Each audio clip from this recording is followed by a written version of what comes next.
धन सदगुरु तेरा ही आसरा। प्यारे सदगुरु की प्यारी सत्संग जी, कैसे हैं आप सारे। मैं विजेंद्र कुमार साहब सभी का स्वागत करता हूं आपके अपने प्रोग्राम सच की राह टाइम्स में। तो चलिए, उम्मीद करता हूं पिताजी की रहमत से आप सारे ठीक ठाक होंगे। प्रोग्राम की शुरुआत अरदास के साथ, फिर उसके बाद एक विनती का शब्द प्रोग्राम शुरू करेंगे। बहुत छोटा सा रहेगा, एक बड़ा इंटरेस्टिंग सा ख्याल दिया पिताजी ने भी, उस पर बात करेंगे। धन सदगुरु तेरा ही आसरा। हे मालिक, तुझे लाज है, बहुत हो चुका। तू दया में रहमत कर, तेरे प्यार मोहब्बत की राह में चलने वालों को कोई दुख तकलीफ ना आए। हे मालिक, सबको सुमति बख्शना। सुमति किसे कैसे देनी है, जिसे जैसे देनी है वैसे दीजिएगा, वो आपकी मर्जी। धन सतगुरु तेरा ही आसरा। जब तक और साथी सेवादार जुड़ रहे, तब तक एक विनती का बहुत खूबसूरत भजन है, आप उसका आनंद लें। बाकी प्रोग्राम बहुत शॉर्ट रहेगा और बहुत काम की बात करेंगे। वह है प्रोडक्शन वारंट। आनंद शर्मा जी करते हैं बात अभी। धन सतगुरु तेरा ही आसरा।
धन सदगुरु तेरा ही आसरा। प्यारे सदगुरु की प्यारी साथ संगत जी, आप सभी का बहुत बहुत स्वागत। सुखदेव राम जी, ओम प्रकाश ओम जी, राम कुमार जी, अमित चंद जी, बाबू जी राम प्रकाश कक्कड़ जी, और तमाम जो भी सेवादार साथी जुड़ रहे हैं उन सभी का नारे के साथ स्वागत। साहब धन धन सतगुरु तेरा ही आसरा। सबसे पहले हम बात करते हैं, अभी शुरू में प्रोग्राम में किसी ने लिखा कि भाई प्रोडक्शन वारंट कोई जारी हुआ है पिताजी के खिलाफ, तो उसके बारे में कोई जानकारी है? तो जानकारी ये है साहब कि एक फरीदकोट नाम की जगह है पंजाब में, जहाँ से हमारे कई सारे साथी सेवादार आते हैं। गुरप्रीत सिद्धू जी उसके नज़दीक में, फरीदकोट के पास में गांव है उनका, बरगाड़ी भी वहीं है। और उसके बाद आपके हमारे एक और सेवादार हैं गिद्दड़बाहा के पास से,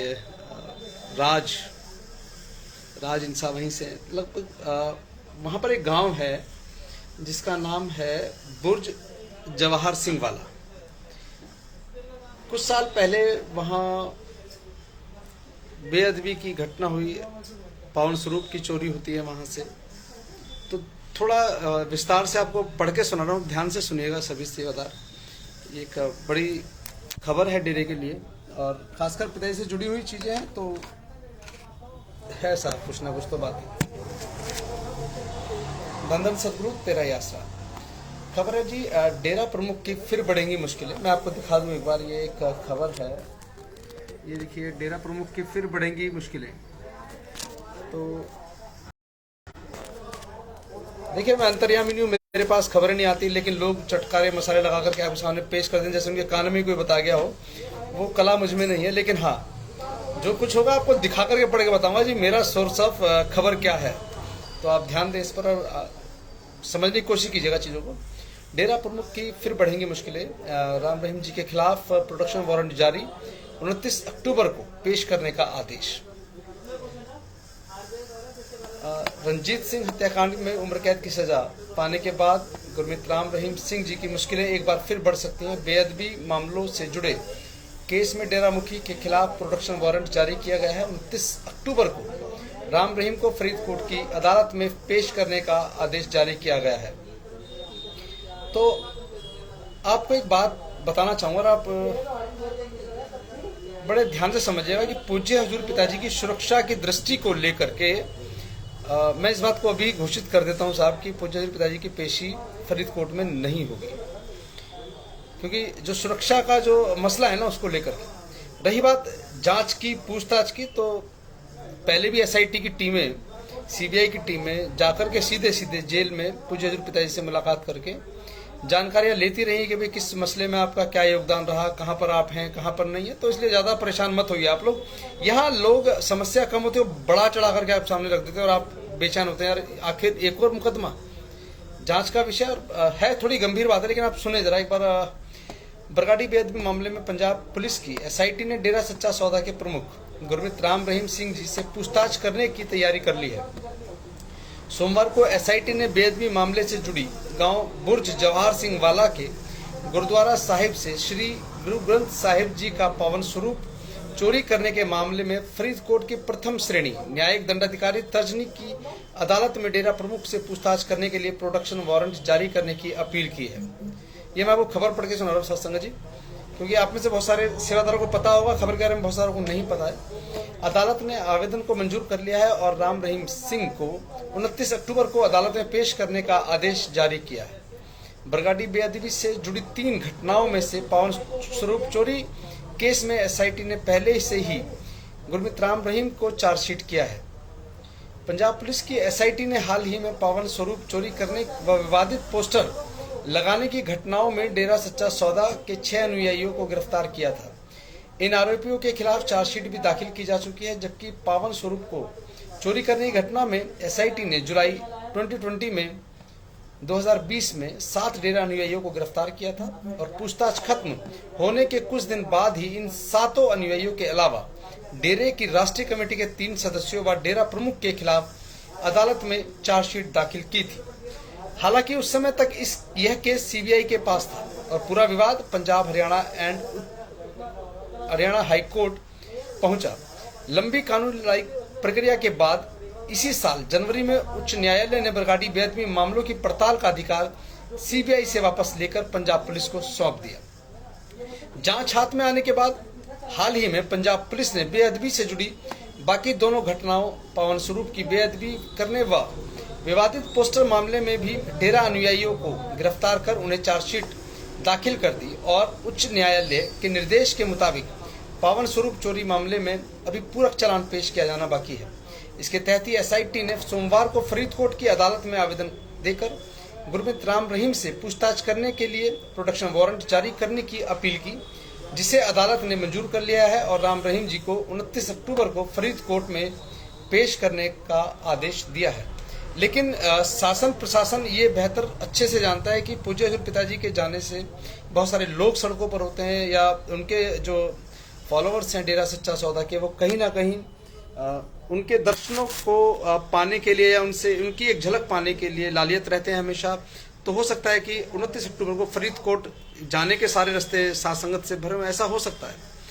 तो मेरा मानना है कि शायद पिताजी की पेशी नहीं होगी, और मैं पहले कह चुका हूं जैसे कि शायद पेशी ना हो सुरक्षा की दृष्टि से। जो भी जांच या जानकारी पिताजी से लेनी है, चाहे पंजाब पुलिस ले चाहे एसआईटी ले, जो जिसको भी जो बात करनी है, शायद उनको सुनारिया जेल ही जाना होगा पिताजी से मिलने के लिए।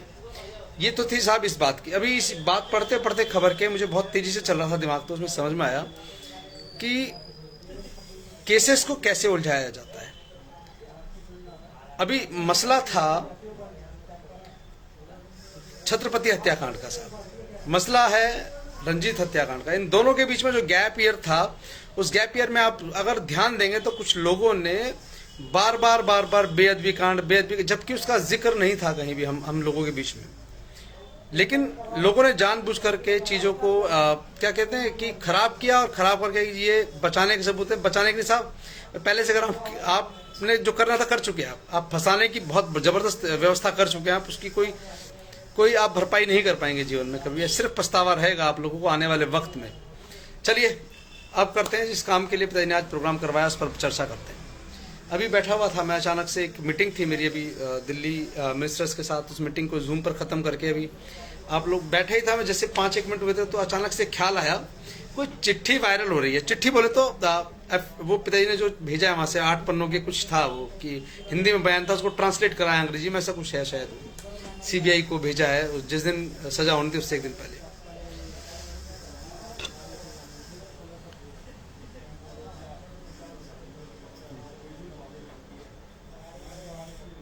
मेरे पास जो खबर है और आप लोगों के पास जो खबर है, उसके हिसाब से पूज्य हजूर पिताजी ने 8 पन्नों का कोई पत्र, कोई चिट्ठी या कोई बयान सीबीआई कोर्ट को जमा कराया। कब? मुकदमे से सजा से 1 दिन पहले, 2 दिन पहले।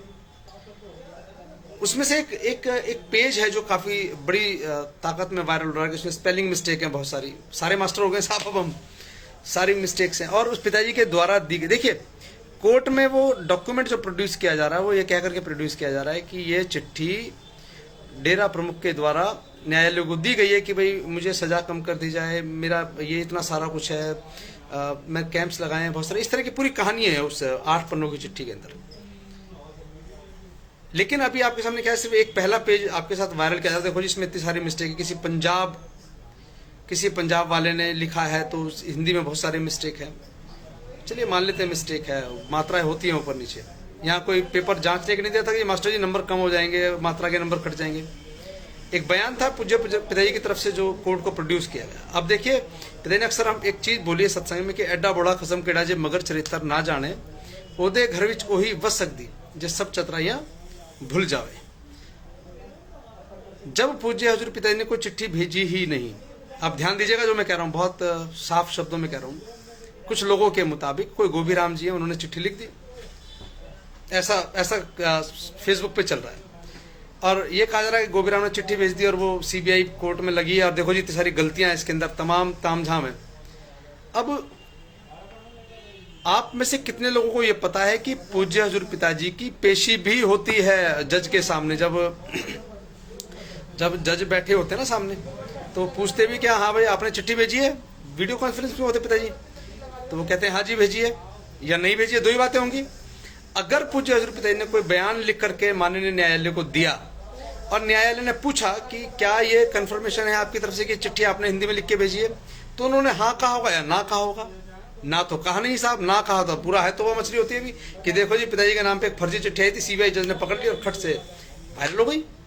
लेकिन इसका मतलब तो ये नहीं है। तो प्यारे सदगुरु की प्यारी साथ संगत जी, थोड़ी देर के लिए ये मैसेज ऐड किया मैंने आपके, थोड़ी देर बाद पढ़ूंगा दोबारा से, आप आनंद लें चीज़ों का।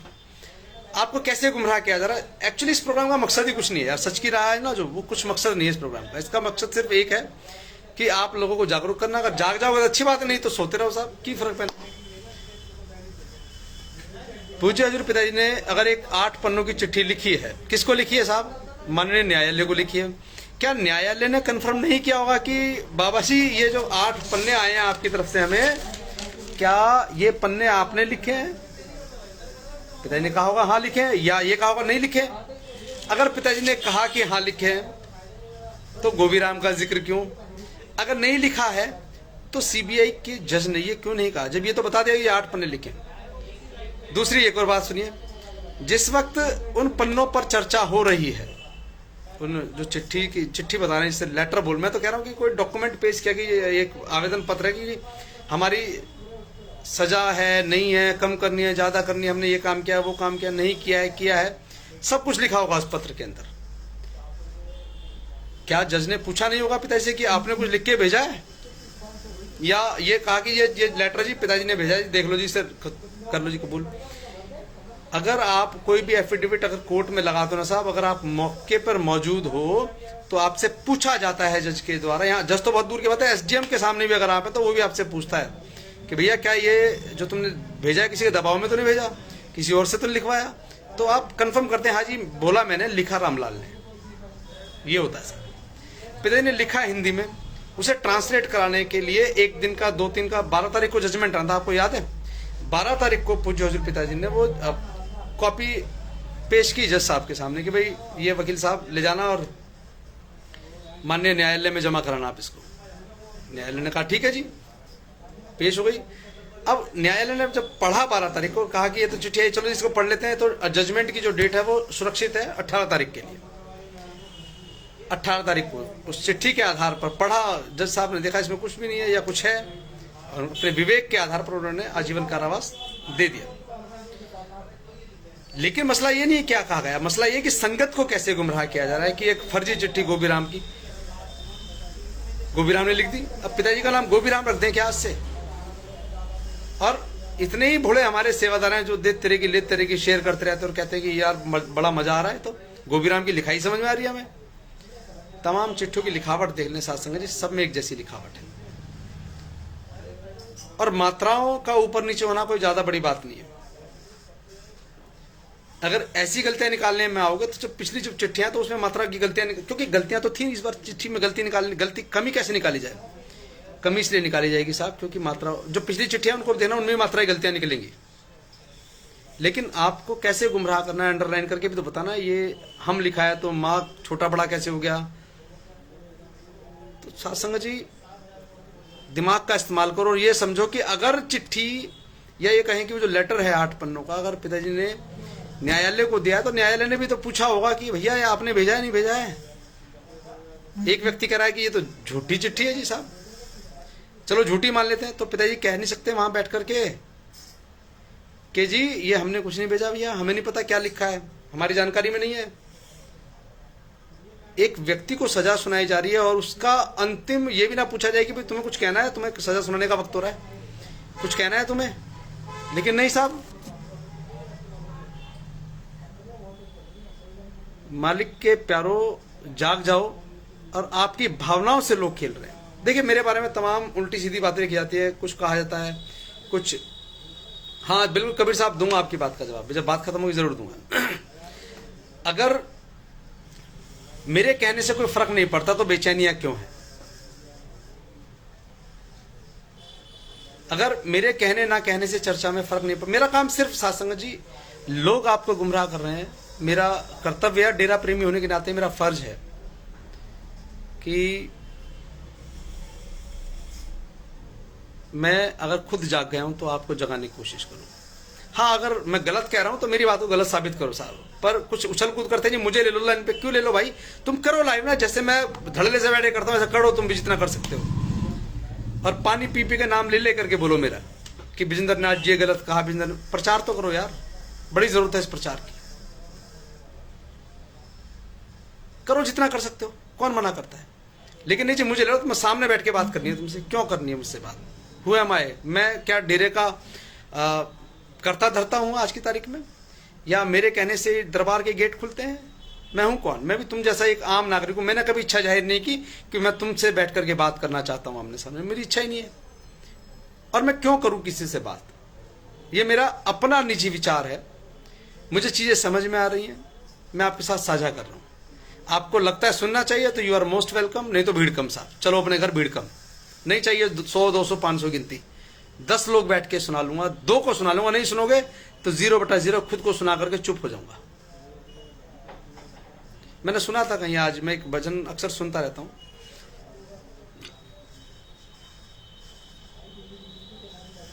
दीपक भाई नेता, हाँ मुझे कह रहे हैं कि नेता, और मैं हूं, उसमें कोई बात नहीं है। और छुपाया थोड़ी है साहब, छुपाया नहीं है। और हुक्मचंद जी, मेरा आपसे भी सवाल है साहब कि अगर जज साहब के सामने चिट्ठी आई है पिताजी की लिखी हुई, तो पूछा तो होगा जज साहब ने कि राम रहीम जी 8 पन्ने आए आपकी तरफ से हिंदी में लिखे हुए, क्या आपने लिखे हैं? पिताजी ने 2 ही बातें कही होंगी, या तो हाँ कहा होगा या ना कहा होगा। या तो ये कहा होगा पिताजी ने हाँ जी हमने लिखी है, या ये कहा होगा जी नहीं जी नहीं, हमने तो कोई चिट्ठी लिखी नहीं, किसने दी हमें बताओ।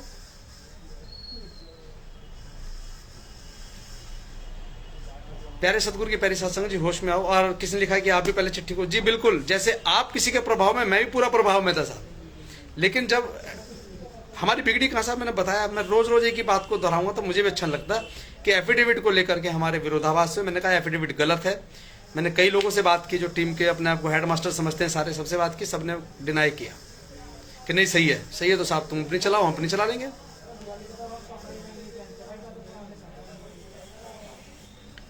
तो यहाँ अपनी गलती मान लेना साहब सबसे आसान काम है, अगर अहंकार ना हो तो। पिता ने सिखाया जो झुक गया सो पा गया, जो तन गया सो गवा गया। गलती थी मेरी, मैंने माताजी के सामने हाथ जोड़ के माफी मांगी और कहा कि पूज्य माताजी मुझसे गलती हुई है कि चिट्ठियां फेक है। मैंने भी 2 चिट्ठियों के, शुरू की 2 चिट्ठियों के बारे में मैंने भी सवाल उठाए, बहुत कुछ बोला है।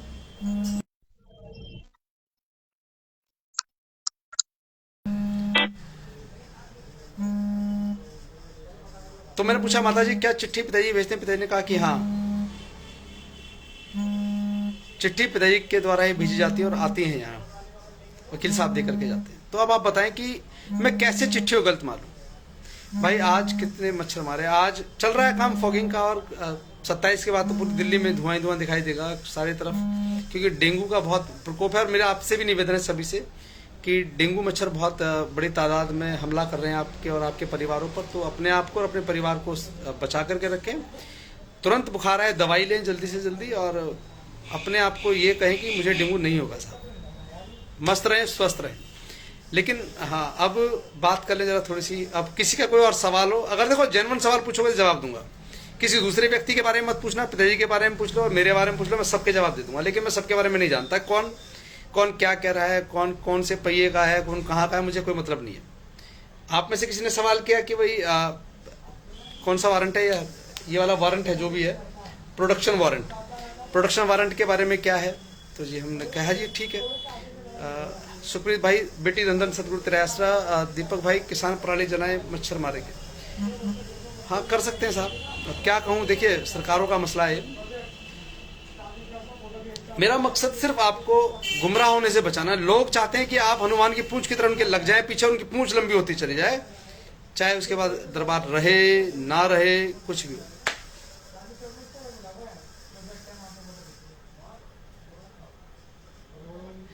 चिट्ठी के आधार पर गुरुजी जेल गए, चिट्ठी को लेकर बवाल कर रहे हैं। भाई विजदर जी, अगर अरे गुरुजी लाने की बात करो, एकता में आकर डेरे में कितने लोग रहते हैं, मर गए, वह क्यों नहीं बताते सच्चाई? अब सुनो,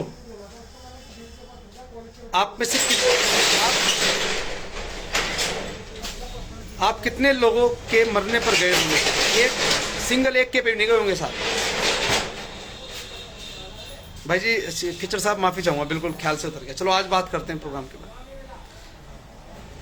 यहां आप सुनी सुनाई बातों को सुनकर कर रहे हैं। कितने लोगों की मिसिंग रिपोर्ट आपके पास है, एफआईआर कॉपी है, लेकिन हाँ मैंने कह दिया 50 मार के फूक दिया भट्टे में, तुमने मान लिया हाँ जी बिल्कुल फूक दिए होंगे। क्यों? देखा तो आपने एक नहीं। और कब से दरबार से जुड़े? मैं लगभग 1993-94 से जा रहा हूं दरबार में, 94 के आसपास से। मैंने कभी नहीं सुना कि दरबार में फलाना सिंह मार के गाड़ दिया, फलाना सिंह मार के फूंक दिया। और आपको जो लोग बता रहे हैं उन्होंने सीबीआई को बताया था कि फलाने पेड़ के नीचे दाब रखा, जाके देख लो। सीबीआई ने जेसीबी से जगह जगह दरबार में खेतों में खुदाई की, कुछ नहीं मिला, था ही नहीं, कुछ नहीं था कहीं भी। और आपने सबने अखबारों में पढ़ा है कि आज डेरे में होने वाली है खुदाई, पेड़ के नीचे राम रहीम के अपराध निकलेंगे नरकंकाल, तमाम तरह की खबर।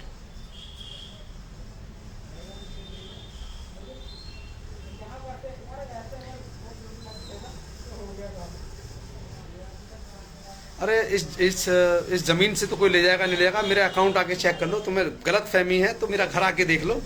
जो मुझे जानते हैं, जो मुझसे मिलते हैं, वो सब जानते हैं मैं क्या हूं। लेकिन बिक गया तो साहब बिक गए होते, तुम्हारे सामने यूं नहीं बोल रहे होते। और बिक तो उसी दिन गए थे साहब जिस दिन पिताजी से नाम लिया था, उसी दिन बिक गए थे।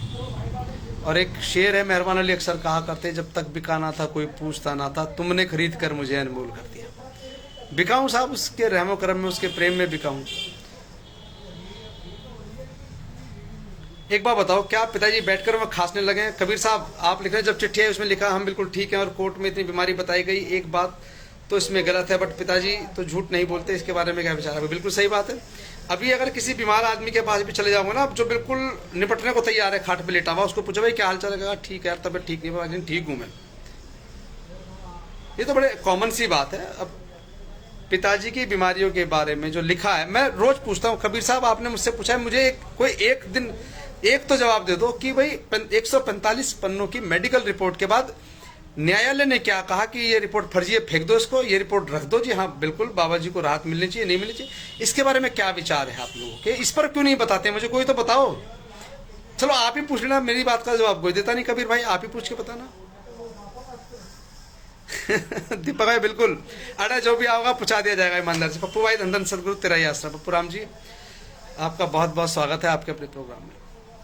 हनीप्रीत वाली रिपोर्ट में पिताजी को कितनी बीमारियां हैं उसका क्या? रणदीप कौर बहन, मैं एक बार बार आपसे एक बात कह रहा हूं, जो आपको सवाल लिख के देते हैं उनसे पूछिए। सवाल मीन्स कि मेरे पास 145 पन्ने की मेडिकल रिपोर्ट है, देखो इसमें पिताजी को हार्ट अटैक बता दिया, इसमें शुगर बता दिया, इसमें हाई बीपी बता दिया। तो मेरा एक सीधा सा सवाल है आप सबसे कि जिसके पास 145 पन्ने की रिपोर्ट है उस मुकदमे के कागजों में से, तो उसके बाद के पन्नों की रिपोर्ट भी होगी, उनसे पूछो कि भैया 145 पन्नों की रिपोर्ट के बाद क्या हुआ? क्या पिताजी को राहत मिली या पिताजी पर कस्टडी और बढ़ा दी गई और कष्ट आने लगे? पूछ के बताइएगा मुझे। आप लोगों को गुमराह किया जा रहा है, टेक्निकल चीजें हैं बहुत सारी।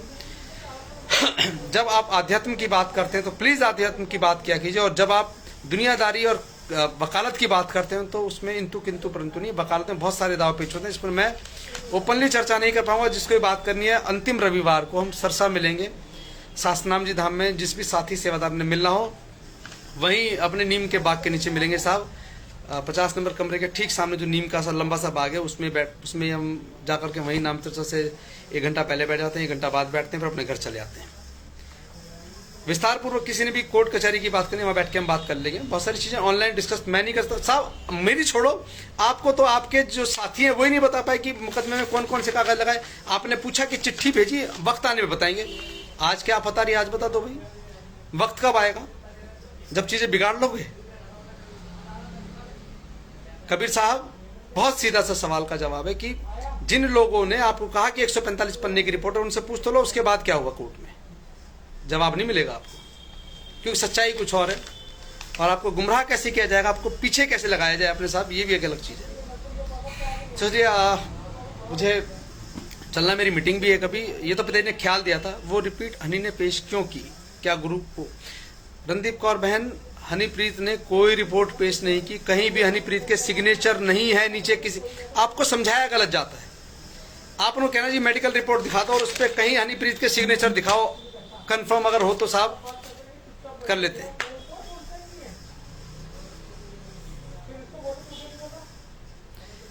भाई जो बात आप हमसे पूछना चाहते हो आप खुद भी पूछ सकते हो। नहीं, मुझे जरूरत नहीं है, क्योंकि सवाल आपके, मुझे तो पता है क्या मसला है, लेकिन सवाल आपके पास है।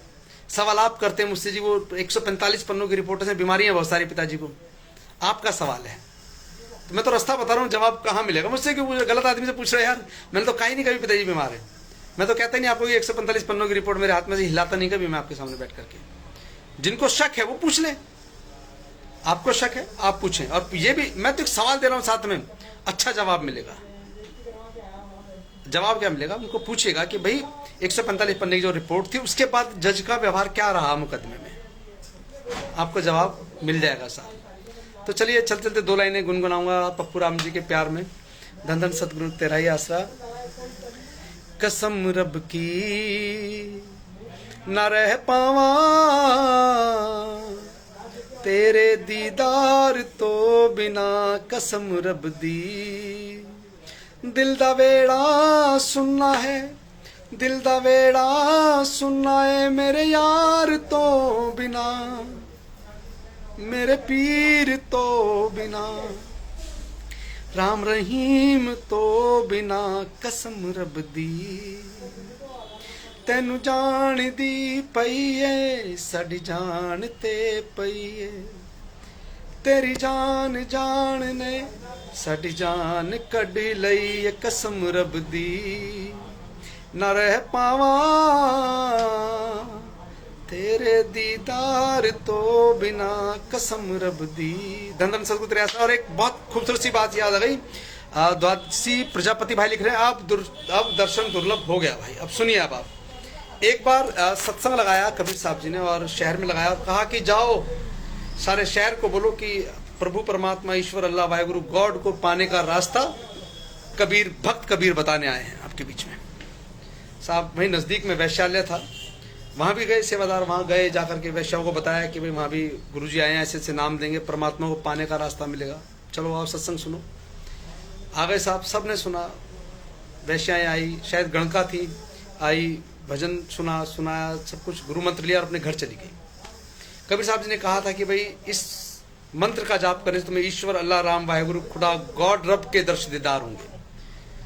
साहब कई दिन का प्रोग्राम था कि अब तो सुपर फास्ट है साहब, तूफान मिल गाड़ी है अपनी।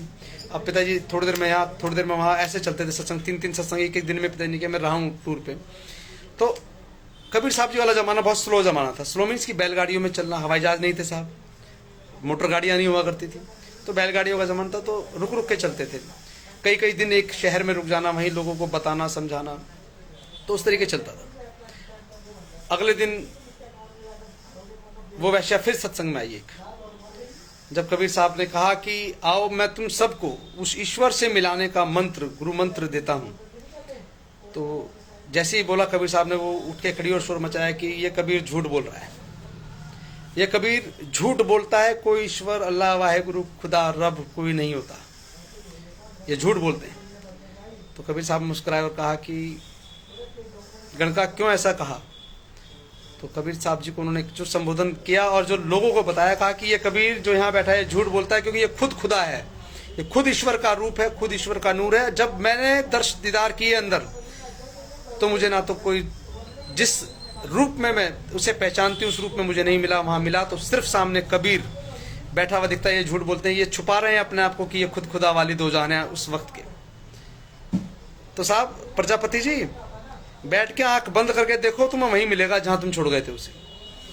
मैं वहीं पर खड़ा तुमको, ये पिताजी की तरफ से 2 लाइनें साहब आपके लिए। प्रजापति जी, मैं वहीं पर खड़ा तुमको मिल जाऊंगा, जिस जगह जा रहा हूं तुम्हें छोड़कर, दर्द सब तुम सह लोगे जरा, मैं सहूंगा कैसे इस बिछोड़े को बता। अरे तुम तो सह लोगे दुनियादारी में, वो मस्त काट लोगे जिंदगी, लेकिन सतगुरु तुमसे दूरी कैसे महसूस कर रहे हैं इसको तुम कभी नहीं समझ पाओगे। प्रजापति जी तुम तो ये चाहो तो साहब 4 अपने पीछे लगा लो, 6 अपने दाएं बाएं चले, बस इसमें लगे रहना सारी जिंदगी। उसने ये कह दिया, मैंने ये सुन लिया, लेकिन अगर उसको खोजा होता तो यहाँ बकबकी नहीं चल रही होती सारी। भाई जी पिताजी की चिट्ठी में स्पेलिंग मिस्टेक जाती है। रणदीप बहन आज कोई नई बात नहीं है, चिट्ठी आपको आज अंडरलाइन करके दे दिया ना कि ये देखो जी यहाँ पे गलत हो गया, लेकिन जब अगली बार जो पहली चिट्ठियाँ 6-7 उनको पढ़ लीजिएगा, जो मिस्टेक्स आज हैं वो मिस्टेक्स कल भी रही होंगी। लेकिन कल बोलने के लिए था कि चिट्ठी नकली है, जैसे मैंने कहा कि माता जी से मिला हूँ चिट्ठी असली है, बहुत सारे साथी सेवादार मान गए इस बात को, कुछ नहीं माने। तो अब कैसे पता है कि चिट्ठी नकली है? चिट्ठी इसलिए नकली है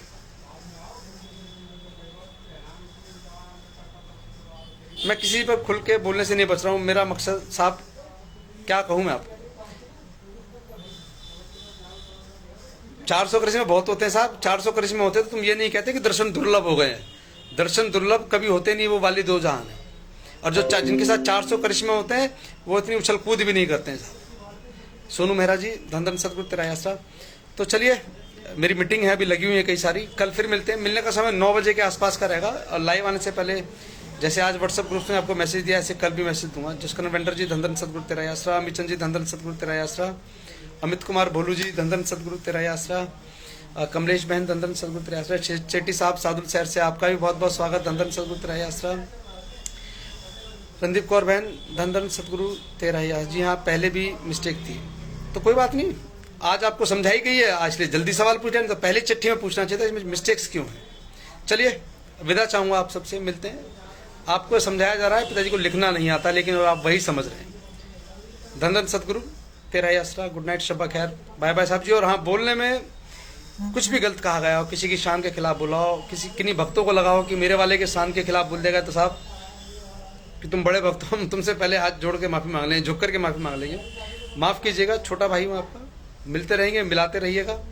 और मिलते हैं सिरसा लास्ट संडे को, जिसे भी बहुत सारे सवाल जवाब किसी के जो कुछ और केसेस के बारे में बात करना चाहे तो बात करेंगे बैठ करके। बहुत सारी चीज़ें ऑनलाइन डिस्कस नहीं हो सकती हैं, तो जिस भी साथी से अगर मिलना हो तो अंतिम रविवार 50 नंबर कमरे के ठीक सामने नीम के बाग में। धन धन सतगुरु तेरा आसरा। गुड नाइट, शब्बा खैर, बाय बाय साहब जी। धन धन सतगुरु तेरा आसरा।